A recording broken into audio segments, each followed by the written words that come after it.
stories.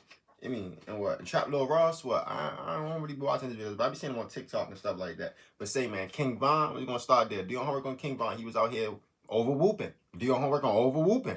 Say, you can't be out here over whooping. And then when you get over whoop, you know what I'm saying? Then, you know what I'm saying? It don't work like that. Nah, man.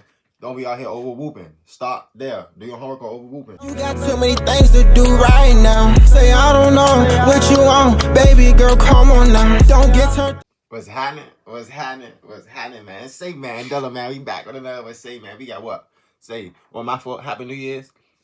Happy New Year's. My fault. Happy New Year's. On Brody, Happy New Year's. I mean, in 2025, stop playing. Start there. Do your homework be in 2025. 10K subscribers. We got what? Trap Lil Ross, labeling King Bomb the first. Cereal, you know, cereal. I can't say that on YouTube, but say, man, how y'all feeling? 2025. My birthday in what? 14 days, but we ain't here for that. We got what? Trap Lil Ross, 1090 Jake, about King Von. Appreciate y'all for the comments. Hey, I read all y'all comments. So if you get to this point right here, in this video right here, you know, I read all the comments. Appreciate y'all comments. Negative comments, positive comments, negative likes, all that. Appreciate all that. You know, going to help me out regardless. You know. So say 2025, man. Better lock in. Lock in. Let's go. Without further ado, y'all like, comment, subscribe. Put my links to all my socials in the description. Come on, we control that. About to roll up this good green. Watch this good video. Let's go. I think to really hurt people's feelings is like hearing some harsh truths. You know, obviously the thing I'm most known for is the King Von thing, right? And it's like, it's so bizarre to me that the amount of people that really went hard at me to be like, oh, you don't know that he killed those 7 people. You can't prove that. And I'm like, bro, Von said it. Like, Von said it. There's 2-3 songs where he says, I got 7 bodies. I got this, I got that. Well, let's... All the tweets. Like, it's like, bro, I found that is the truth. With that right there, the King Von documentary that you dropped, that propelled your fucking channel, and that really solidified your name. I remember when I first found 1090 Jake on his jail stories. I mean, and what? Trap Lil Ross, what? I don't really be watching his videos, but I be seeing him on TikTok and stuff like that. But say, man, King Von, we're going to start there. Do your homework on King Von. He was out here over whooping. Do your homework on over whooping. Say, you can't be out here over whooping. And then when you get over whoop, you know what I'm saying? Then, you know what I'm saying? It don't work like that. Nah, man. Don't be out here over whooping. Stop there. Do your homework on over whooping. Come on, man. But in hip hop in general. Say, y'all be careful out there in Chicago, too, on Brody. No, I've said it to everybody. I feel like if there's some type of YouTube awards or whatever the fuck, you deserve one for that. That documentary was fire. And I've always defended you for anybody that had anything negative to say about it, you know? But when dudes, I'm gonna keep pausing it. You drop. But when dudes like him, Trap Lil Ross, make interviews like that, I don't know if he made it from scratch, and like that kind of give the police easier. You know what I'm saying? Because police can just go off that, like they can just go off that. So it's like, even if it wasn't true, but I don't know. It's crazy how, you know what I'm saying? Somebody can just make a whole documentary about you. You know what I'm saying? But I don't know. Right. I ain't gonna pause no more though. An overwhelming amount of work you had to put in to put that piece together. Learning everything that you did, putting it all together, running through it. What did you feel before you actually posted it, and how did you feel that people would react? Man, yeah, it's crazy to look back at it. You know, I appreciate everything you just said, because it's like, for me, like I said a minute ago, like my dedication's to the truth, and that video, that wasn't some clap chasing shit. That was like, I'm a huge fan of Von. I've got a tattoo of King Von. Von is so relevant when it comes to drill music, gangster rap. Like, this is the poster child for this modern era of like violent drill. We catch bodies, like for better or for worse. I felt like it was one of the most important stories in hip hop history in this era. Like him and Youngboy and Dirk and Quando, that's like Tupac, Biggie going on right now in this era. So I felt like I spent probably 3 months researching that, to the point where it was like, I needed to do this story justice.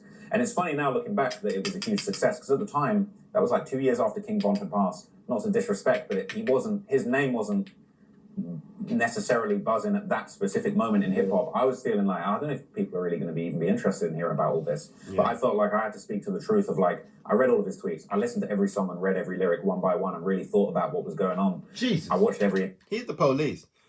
I ain't gonna lie. Dudes like him should have been the police. I ain't gonna lie. Dudes like him should have been the police. He said, I read every lyric. I've been through every song, every lyric, every song. Goodness gracious. Like, detective skills on 1,000. No funny. Like, he would have fit perfectly in the academy. No funny. Like, Nah, bro. Every lyric, every song, Lord. Interview, every IG live, everything, anything that guy put out there publicly, I consumed it and analyzed it and thought about what it meant to the overall picture, and I put that all into one video. So for me, like, what I was really trying to achieve with that was just a comprehensive view of this guy that, you know, he like Von's life and what Von was is like a metaphor for like the overall Chicago drill culture nowadays of like, we want to catch the most bodies, we want to brag about it, we want to tell everyone. He was tweeting about bodies after he was catching them, and that's just fact. And all the people that came at me, that a lot of people didn't even watch it and they just wanted to come at me maybe for some clout. I do like Trap Lord.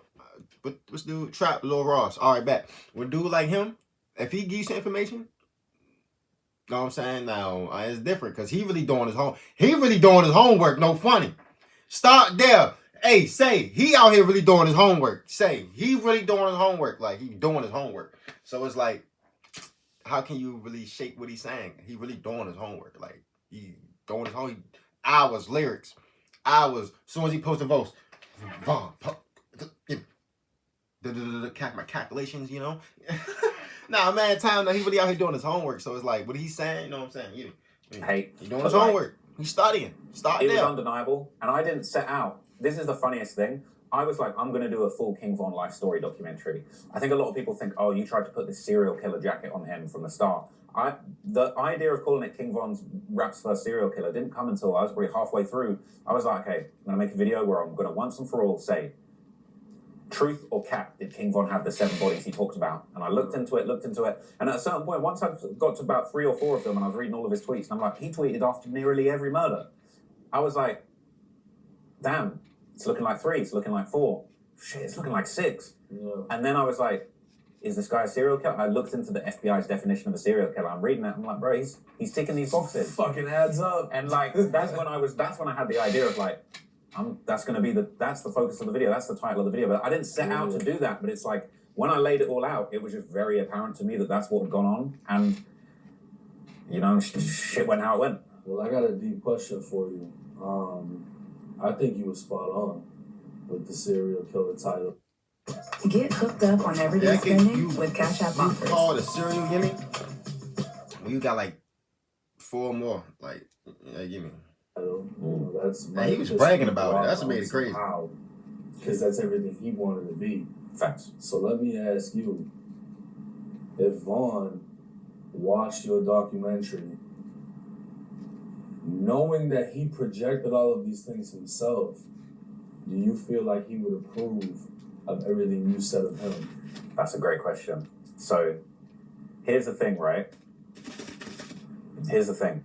When Von was still alive and he was still doing a lot of numbers in like early 2020, probably like just after Took Her to the O came out, I can't take the credit. First person to do a good King Von video was Trap Geek. He did a video on King Von called The Soft Spoken Assassin. This was like when the YouTube gang documentaries would be like 10, 15-minute video. That would be good, right? And so he did that, and I ended up doing a couple of King Von videos like maybe a few months later, just on some shit of like, I learned more about him. I was fascinated in him. When I did those videos about him, I ended up having a back and forth with his team. Those videos ended up getting taken down. They were trying to strike my channel, right? So that's like an old throwback story of me and Von. But at the time, when the Trap Geek video first came out, he posted some shit on his Instagram of him in a fresh fit with the caption, The Soft-Spoken Assassin. So you could tell he was liking that shit. So I think he would have loved it. And like when I, like later on, a little bit more time had passed, I remember he put out some tweet before he died that was like, don't listen to what these white boys on YouTube are saying, like, I'm a nice guy or something.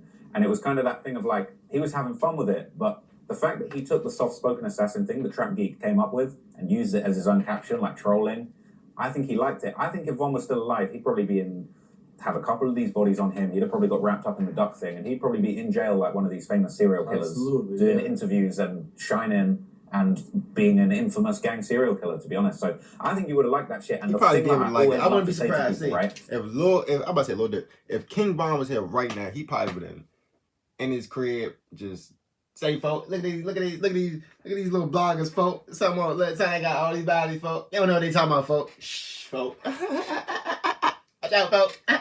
Use a band, folks. Say nah. Say nah. He probably would have liked this stuff though. I ain't gonna lie. Von crazy. I ain't when gonna lie. People come to me and they say, oh, that's capping, you're putting bodies on, you're putting serial killer jacket on Von. It ain't like that. You're misrepresenting him. I'm like, bro, if Von was here in this room and you told him he wasn't a killer, he'd slap you. That's a fact. And that's the same shit I be telling people. I feel like, you know, wherever he's at, heaven, hell, or whatever people believe in, He if he sat terrorized. down and watched that, I just feel like he'd have that evil ass smile. He'd be like, I did that shit. He'd just be like, yeah. Yeah, stood on that. Because that's who he was, that's who he wanted to be, and he left that behind. And I feel like that's also people's fascination with him. Well, he was that till the end as well, right? You know, it's unfortunate, right? But the way he went out trying to apply pressure to someone, unfortunately, it went wrong, right? That's a perfect thing to bring up. As gangster as he was, because nobody can take lived that up to away it. from him.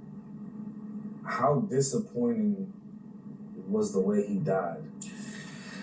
You know what? Like, I mean, we had a conversation the other night about religion, and you know, I was kind of saying, look, I definitely believe things happen for a reason, and there's higher powers that we can understand, and I think there's some mad and no disrespect, but like some mad messed up poetic justice in the fact that Von went out on camera in a crazy way, the same way that he'd made fun of so many people before him, the way that SBG Duck got lined up and shot in public on camera, the way that other people in Chicago that he had made fun of, filming the bus stop after Lil Mark got killed. Like, the way Von went out, ironically, was nothing to do with that Chicago shit, but it went down in some Chicago-type fashion, on camera, just a brutal shooting. But, you know, it's the same thing I said to Vlad, is like, unfortunately, Von underestimated those guys, you know, thinking, yeah, Quando's just a rapper from Savannah or whatever. But, you know, as I broke down in the video I did about Quando's crew, they get busy in Savannah. Those rolling 60s in Savannah, they're not a joke. And he underestimated, you know, that crew and Quando and Tim that night. And unfortunately, as Quando said in a lyric a couple of years later, like, you know, these guys from Chicago, they think they're the only killers in America. But Savannah's got killers, you know? And it's mad ironic and like mystical the way that Von went out. And you know, you got that guy Slutty and Louis, they try and shoot him and they can't. Like, a lot of people have said about that footage. I see a lot of comments on Reddit under that footage of like, this is proof there's a God. God wanted King Von. That was the end of the line for King Von that night. And Lil Tim, this is super trolling, but it's like Charleston White, I think there's a post where he's calling Lil Tim the demon slayer and saying that, you know, the hand of God was controlling Tim that night. Now that's pretty out there, but it's like, the way that all went down was like some stranger than fiction, mystical, higher power type stuff. And it's unfortunate, but that's how it was meant to go. It went how you know, the universe wanted it to go. And unfortunately, everything that's unfolded afterwards has been a consequence and a chain reaction of what happened that day. But like I said before, that Von situation, that's like the Tupac murder for this generation of music, right. You know? And it's like, it's stuff that people are going to be debating and talking about for 20 years. Nah, really. People gonna talk about this for forever. I ain't gonna lie. Oh, that's the end? Yeah, that's the end. Control. Nah, people gonna talk about this forever. I don't talk about it. I don't really, you know what I'm saying? Don't bring it to me. Don't bring it to my attention, bro. Say, hope y'all enjoyed that video though. Trap Lil Ross. I'm gonna drop that link right here. Y'all go to my man. That's not my man. In the sentence. Man, Jake, not my man. Stop playing. Let's start there. It's like, nah. It's like, nah, I'm out this jump, man. Happy New Year's. Happy 2025. Y'all like, comment, subscribe. Appreciate it for 10K. I'm on my way to 11,000 subscribers. And Brody, matter of fact, I seen a hurricane last night, gang. YouTube. Me and Babes New Year. I seen a hurricane last night, gang. It's coming.